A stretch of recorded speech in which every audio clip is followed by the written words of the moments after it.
అనకాపల్లిలో శారదా నది ఉగ్ర రూపం చూపిస్తోంది. రాయవాడ రిజర్వాయర్ గేట్లు ఎత్తడంతో శారదా నదికి ఒక్కసారిగా ఉధృతి పెరిగింది. శారదా నది గట్టుకు గండి కూడా పడింది.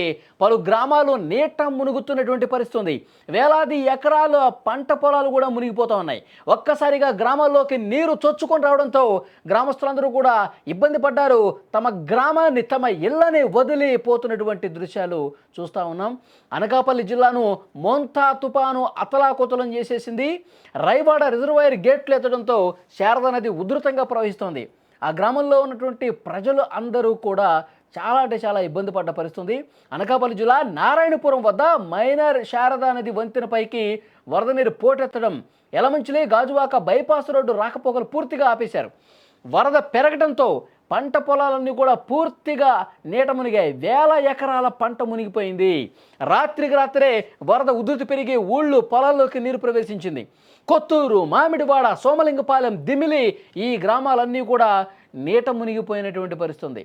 రైతులు తీవ్రంగా నష్టపోయారు. పొలాలు మునిగిపోయి సరైన సమయంలో ఇసుక బస్తాలు వేసి వరద నీరు రాకుండా ఉండేందుకు స్థానికులు ప్రయత్నాలు చేసినా ఆ వరద భారీగా రావడంతో గంట గంటకి ఉధృతి పెరగడంతో పంట పొలాలన్నీ కూడా మునిగిపోయిన పరిస్థితి ఉంది. విజువల్స్లో మీరు చూస్తూ ఉన్నారు.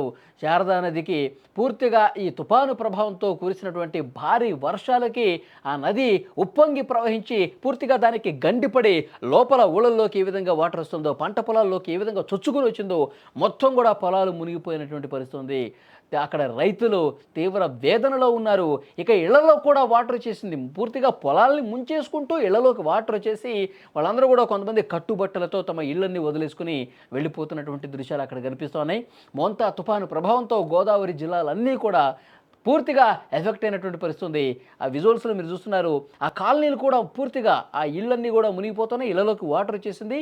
దీనికి కారణం ఏంటంటే అక్కడ స్థానికంగా ఉన్నటువంటి శారదా నదికి గండిపడి వరద ఉధృతి ప్రవాహం బాగా పెరిగి లోపలికి ఆ పొలాల్లోకి చొచ్చుకొని రావడంతో వాళ్ళు ఇంకా గత్యంతరం లేని పరిస్థితుల్లో తమ ఇళ్లను ఖాళీ చేయాల్సిన పరిస్థితి ఏర్పడుతుంది.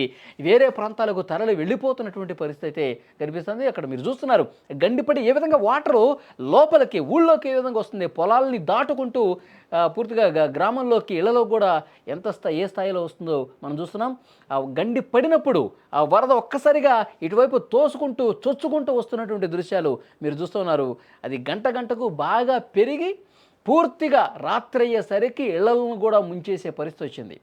ఆ గ్రామం ప్రజలందరూ కూడా ఏ విధంగా తట్టబుట్ట సర్దుకొని కట్టుబట్టలతో ఏ విధంగా వస్తున్నారు మీరు చూస్తూ ఉన్నారు.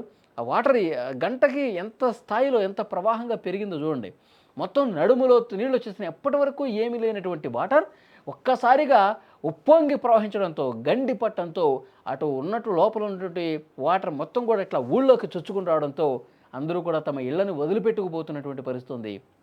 ఆ గండిని పోడ్చడానికి అధికారులు ప్రయత్నం చేస్తూ ఉన్నారు. కానీ ఈలోపే వాటర్ పూర్తిగా గ్రామం లోపలికి కూడా వచ్చేయడంతో వాళ్ళందరూ కూడా బయటికి వెళ్ళిపోతున్నారు. సురక్షిత ప్రాంతాలకి తరలి వెళ్ళిపోతున్నటువంటి పరిస్థితి ఉంది.